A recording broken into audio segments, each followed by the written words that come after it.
नमस्कार दोस्तों, crypto mining India के इस नए वीडियो में मैं आशीष जैन आप लोगों का स्वागत करता हूं। क्रिप्टो माइनिंग से जुड़े उलझे सवालों के सीधे जवाब के सेशन में हम कुछ नए क्वेश्चंस लेके आए हैं जो हमारे सब्सक्राइबर और जानने वाले हमसे अक्सर पूछते रहते हैं। तो चलिए डायरेक्ट मुद्दे पे आते हैं, टाइम वेस्ट नहीं करते हैं। पहला क्वेश्चन है जो सब्सक्राइबर्स ने पूछा है कि क्या हम अपने लैपटॉप से माइनिंग कर सकते हैं। तो इन माय ओपिनियन नहीं, आप अपने लैपटॉप से माइनिंग नहीं कर सकते हो। टेक्निकली अगर हम बात करें तो आप अगर आपके लैपटॉप के अंदर में हाई एंड जीपीयू है तो आप माइनिंग सॉफ्टवेयर रन करके उसको चला सकते हो, माइनिंग आपकी चालू हो जाएगी। बट प्रैक्टिकली लैपटॉप से माइनिंग करना एडवाइजेबल नहीं है। रीज़न इसके पीछे बहुत साफ और सीधा सा है। लैपटॉप जो होता है एक बहुत ही क्लोज असेंबली के अंदर होता है। जो उसके ना पार्ट्स होते हैं लाइक मदरबोर्ड हो गया, जीपीयू हो गया, हार्ड डिस्क हो गया, प्रोसेसर हो गया, वो बहुत ही एक कॉम्पैक्ट स्पेस के अंदर में रखे होते हैं। तो आप अगर लैपटॉप से माइनिंग करते हो, माइनिंग जो है वो 24/7 चलने वाला एक प्रोसेस है और उसके अंदर में बहुत ज़्यादा हीट जो है जनरेट होती है। तो हाई एंड जीपीयू वाले लैपटॉप से गेमिंग करना एक अलग बात है और माइनिंग करना एक दूसरी अलग बात है, क्योंकि लैपटॉप के अंदर में आप गेमिंग कितनी ही कर लोगे, 2 घंटा 3 घंटा 4 घंटा, हद से ज़्यादा एक दिन खेल लोगे।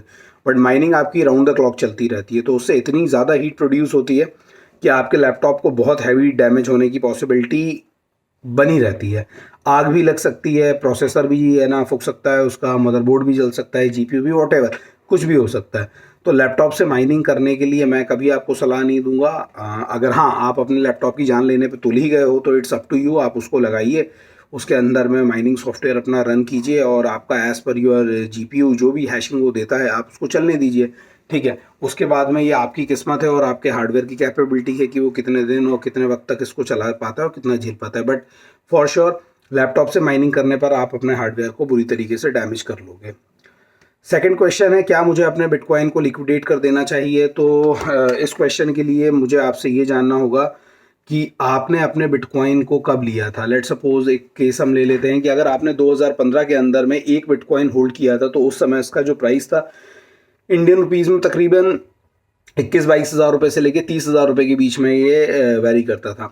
तो अगर आपने उस वक्त एक बिटकॉइन लिया था तो आज हम 2021 में अगर इसको कंपेयर करें, जब ये 50,000 यूएसडी के भी ऊपर जा चुका है, तकरीबन 40 लाख रुपए के भी ऊपर ये जा चुका है, तो 30 हज़ार रुपये में 2015 में ख़रीदा हुआ बिटकॉइन अभी आपको ऑलमोस्ट 100 गुना से ज़्यादा आपको रिटर्न्स दे चुका है। तो जाहिर सी बात है, अगर आपने तब अगर लिया हुआ था तो अभी तो आप उसका एक बहुत ही माइनर फ्रैक्शन बेच के अपना प्रिंसिपल कॉस्ट निकाल सकते हो।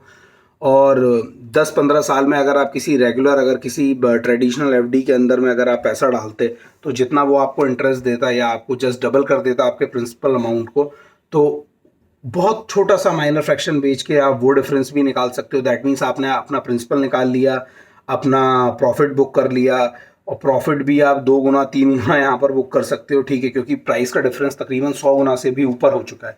ठीक है, उसके बाद भी आपके पास में एक बहुत मोटा फ्रैक्शन बचा रहेगा जो आप फ्यूचर के लिए रख सकते हो। ठीक है, अब यहाँ पर आ जाता है कि आपका रिस्क एप्टाइट कैसा है और आपकी भूख कितनी है। ठीक है, कई लोगों में ग्रीड बहुत होती है, उन्हें मालूम है कि भाई ये मेरा 30 हज़ार रुपये का खरीदा हुआ कॉइन था, आज तकरीबन 5-6 साल के बाद ये तकरीबन 100 गुना का रिटर्न, तो लोगों को ये भी एक्सपेक्ट होता है कि भैया 1 करोड़ भी हो सकता है। तो देखिए, इसमें हम कुछ नहीं कह सकते, इसके पीछे कोई सॉलिड एल्गोरिथम नहीं है, कोई मार्केट का वो नहीं है कि बिटकॉइन कोई आपका गोल्ड या कोई ऐसी एसेंशियल कमोडिटी नहीं है कि आपको मालूम ही है कि भाई आने वाले टाइम में पॉपुलेशन बढ़ती जाएगी तो गोल्ड की रिक्वायरमेंट ज़्यादा होगी, या कोई मिनरल हो या पेट्रोल हो तो आप उसको कंपेयर कर सको। ठीक है, ये तो भाई इसका कोई ऐसा, कोई भी आपको टेक्निकल गुरु, कोई भी आपको ऐसा एनालिसिस करने वाला आपको कुछ नहीं बोल सकता। ये हो सकता है 1 करोड़ के ऊपर भी चला जाए, कोई इसका वो नहीं है। और हो सकता है कि आपका 30 हज़ार रुपये का तब लिया था तो 3 हज़ार रुपये का भी हो जाए, तो इसका कुछ नहीं बोल सकते।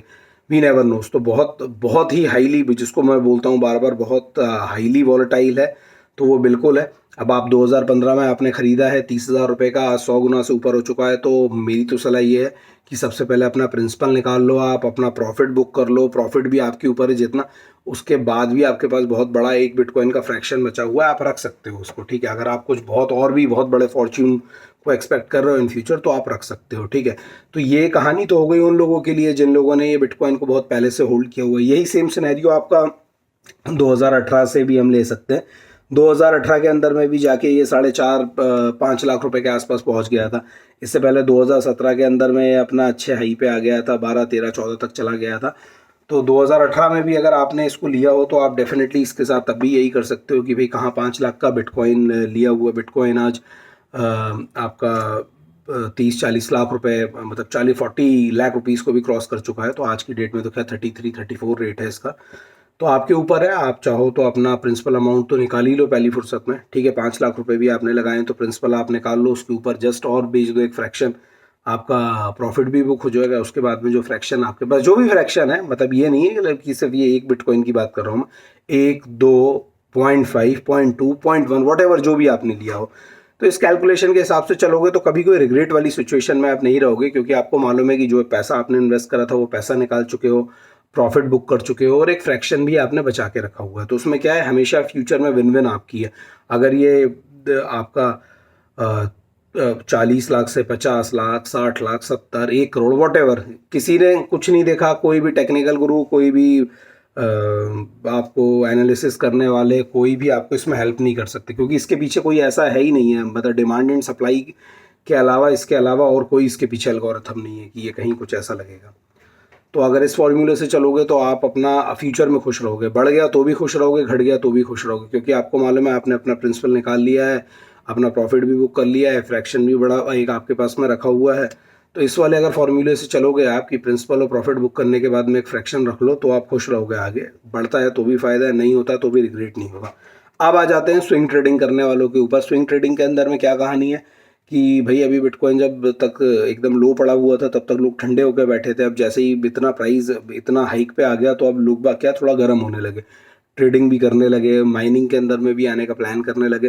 तो भैया स्विंग ट्रेडिंग वालों से मैं ये बोलता हूँ कि स्विंग ट्रेडिंग वाले अपना हाथ में बिल्कुल मजबूत करके चलें। बिल्कुल अगर आप बिल्कुल एकदम रिस्क आपका बहुत तगड़ा लेने की कैपेसिटी है ना, तो ही इसके अंदर ना मोटा इन्वेस्टमेंट करें। क्योंकि लेट सपोज आज 33 लाख रुपए का आप आज की डेट के हिसाब से एक बिटकॉइन खरीद रहे हो, आधा खरीद रहे हो, 0.5, 0.1, 0.2, वट एवर जो भी अमाउंट आप खरीद रहे हो, और अगर आज ये 33 का आपका 20 हो जाएगा तो भाई साहब आपकी सांसें रुक जाएंगी।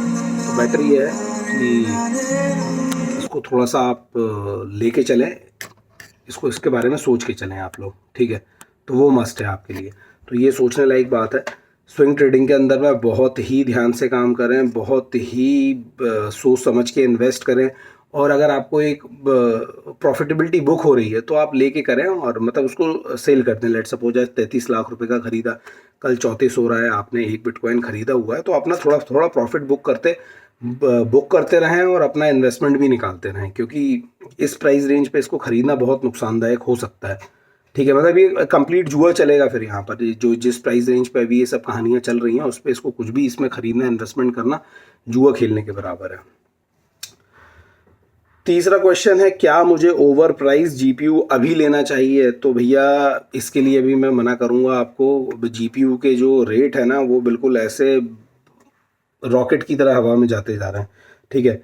जो जीपीयू हम 5700 की बात कर लेते हैं, जो जीपीयू आपका इंडिया के अंदर में 45, 46, 47, 48, 49 से मिलना शुरू हुआ था। आज पहली बात तो उसकी अवेलेबिलिटी नहीं है, और अगर अवेलेबिलिटी भी अगर कहीं से कुछ मिल भी जाता है तो 80,000, 90,000, 75,000, मतलब जो मन में जिसके रेट आ रहा है वो। रीज़न बहुत साफ डिमांड और सप्लाई का है। डिमांड बहुत ज़्यादा है, लोगों को चाहिए, सप्लाई है नहीं है, अगर है भी तो लोगों ने रोक के रखा हुआ है। तो इस समय बहुत ज़्यादा ओवर प्राइस जीपीयू लेना मैं सजेस्ट नहीं कर सकता हूँ। अभी हमने अपने कुछ सब्सक्राइबर्स को अवेल करवाए थे जीपीयू, तो उनके रेट्स का हिसाब ऐसा है कि लेट सपोज हम 370 की बात कर लेते हैं तो 370, 72,000, 73,000, 74,000, जो ऑलरेडी काफ़ी ज़्यादा प्राइस है। इन रेट्स से फिर सीधे 1 या 2 दिन के बाद जंप कर रहा है 85,000, 87,000। तो मैं एडवाइज़ नहीं करूँगा कि आप इतना ज़्यादा इतना ओवर प्राइस में आप ये जीपीयू को बाय करें, ठीक है।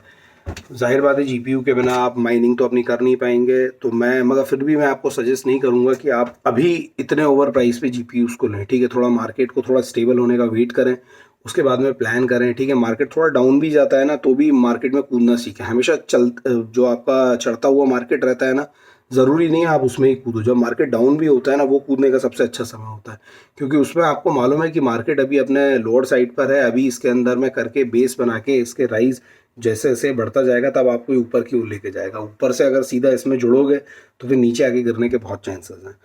तो सजेस्ट तो आप लोगों को यही करूँगा कि ओवर प्राइस जीपीयू ना लें। चौथा क्वेश्चन है, कौन से जीपीयू से इथीरियम माइनिंग की जा सकती है? तो भैया पहले तो रैम की बात कर लेते हैं कि 4 GB का जो वेरिएंट है जीपीयू का, किसी भी जीपीयू का कोई काम का नहीं है इथीरियम के लिए, तो 4 GB की तो बात ही ना करें। बहुत सारे सब्सक्राइबर्स के फ़ोन आ रहे हैं कि सर वो इस वीडियो पे ये बता रहे हैं 4 GB से हो रहा है, तो भैया सब बकवास की बातें। 4 GB जो है डेक साइज़ क्रॉस हो चुका है इथीरियम माइनिंग के लिए, तो वो बिल्कुल बेकार है, वो कूड़े के समान है, उसका कोई उपयोग नहीं है, तो उसका उसका तो कोई मतलब ही नहीं है 4 4 GB लेने का। अब मॉडल पे आ जाते हैं, तो इथीरियम माइनिंग के लिए जो ट्रस्टेबल जीपीयूज़ हैं आपका 5700 है, 3070 है, थोड़ा और अपने 3080 आ जाओगे, 3090 तो ले ही लो, तो क्या ही कहना है, बट उसका प्राइस तो भाई भगवान के समान हो गया है बिल्कुल। ठीक है, अवेलेबिलिटी और प्राइसिंग दोनों ही, तो मेरे हिसाब से 5700 एक बहुत अच्छा वेरिएंट है इथेरियम माइनिंग के लिए, अगर एज़ कम्पेयर टू प्राइसिंग और एज़ कम्पेयर टू रोबस्टनेस बढ़िया है, तो आप 5700 पे जा सकते हो। पांचवा क्वेश्चन ये है कि क्या बिटकॉइन बैन हो जाएगा? तो भैया बिटकॉइन को लेके चलो मैं इसके अंदर में, चलो अब एक वाइड डिस्कशन इसको लेके, एक मेरा ये सोच था कि एक इंडिविजुअल वीडियो हम लोग करेंगे इस टॉपिक के ऊपर, तो छोटा सा अभी यहाँ डिस्कशन कर लेते हैं, बाकी एक नेक्स्ट वीडियो में मैं इस टॉपिक को अच्छी तरीके से कवर करूँगा।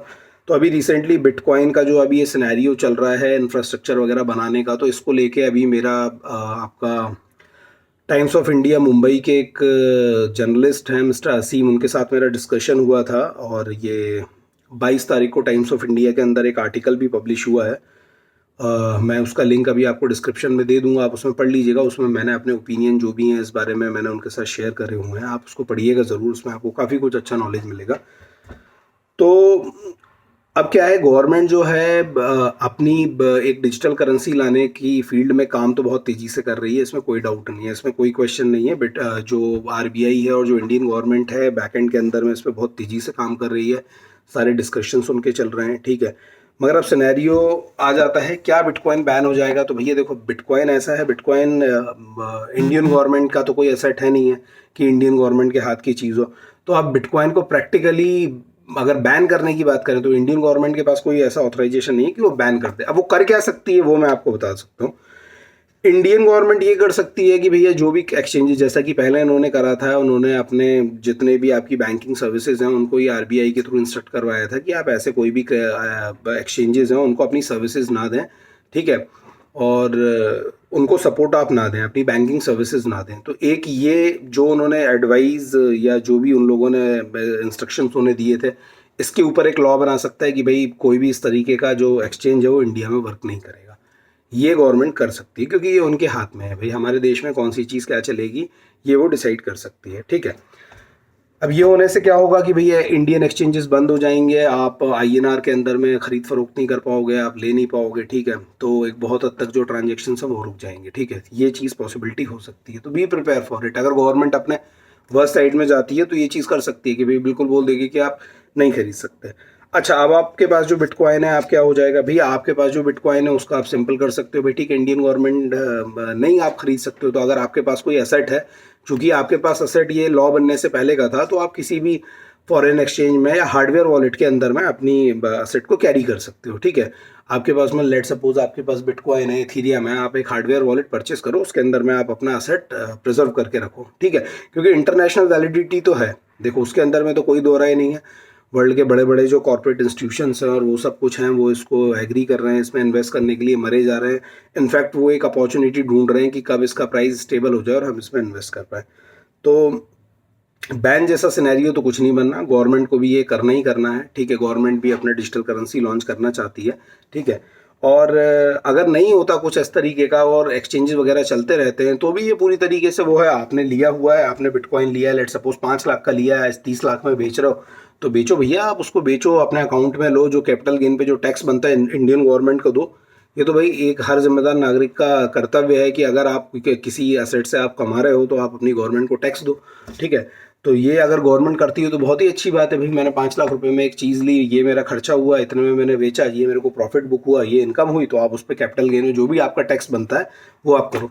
तो अब इस टॉपिक को हम किसी अगली वीडियो में कवर करेंगे। उसमें मैं अपने सीए के साथ में, फाइनेंशियल एक्सपर्ट के साथ में यहाँ बैठूंगा, सारे एस्पेक्ट क्या हैं और क्या इस पर फर्दर डिस्कशन चल रहे हैं, ये सारे हम लोग वहाँ पर डिटेल में इस पर डिस्कशन करेंगे।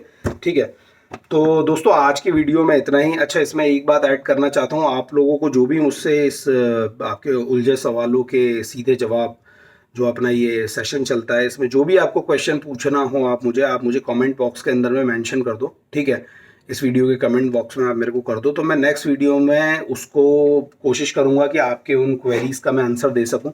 ठीक है, मेंशन आपको क्या करना है, जो भी आपकी क्वेरीज हो वो मेंशन करना, अपना नाम मेंशन करना और अपना प्लेस ज़रूर मेंशन करना, ताकि मुझे पता चल सके कि आप कहाँ से।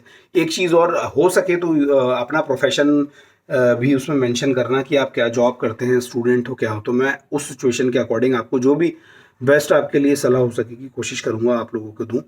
और नेक्स्ट वीडियो तो हम डिटेल में करेंगे ही बिटकॉइन पे। एक और रिक्वायरमेंट है जो मतलब बहुत सारे मेरे जानने वाले और मेरे सब्सक्राइबर मुझसे पूछ रहे हैं कि बिटकॉइन माइनिंग मशीन्स पर एक इन डेप्थ एक डिटेल वीडियो लेके आइए, क्योंकि नेट पे थ्रू आउट द नेट पे क्या है, बहुत सारे इस तरीके के क्या ही बोलूँ मैं, थ्योरेटिकल और कहीं से कुछ पढ़ लिया और कुछ देख लिया और कुछ जोड़ तोड़ के, मतलब कहीं की ईंट कहीं का रोड़ा, भानुमति का कुनबा जोड़ा स्टाइल ऑफ करके वीडियो चल रही हैं। उसमें कितनी बातें सच हैं कितनी झूठ हैं भगवान ही जाने उसमें। तो करेंगे एक प्रैक्टिकल वीडियो भी इस पे करेंगे हम लोग। ठीक है, तो चलिए आज का वीडियो बहुत लंबा हो गया, आज के वीडियो के में सिर्फ इतना ही। जो भी आपकी क्वेरीज वगैरह हैं वो कमेंट बॉक्स में लिखिए, मेंशन कीजिए अपना नाम, अपना प्लेस, अपना प्रोफेशन वगैरह वहाँ मेंशन कीजिए। और नए सेशन के लिए इसको सब्सक्राइब करके रखिए, जो भी अपडेट्स हों आपको इस वीडियो पे मिल जाएंगे। चलिए आज के लिए इतना ही, मिलते हैं।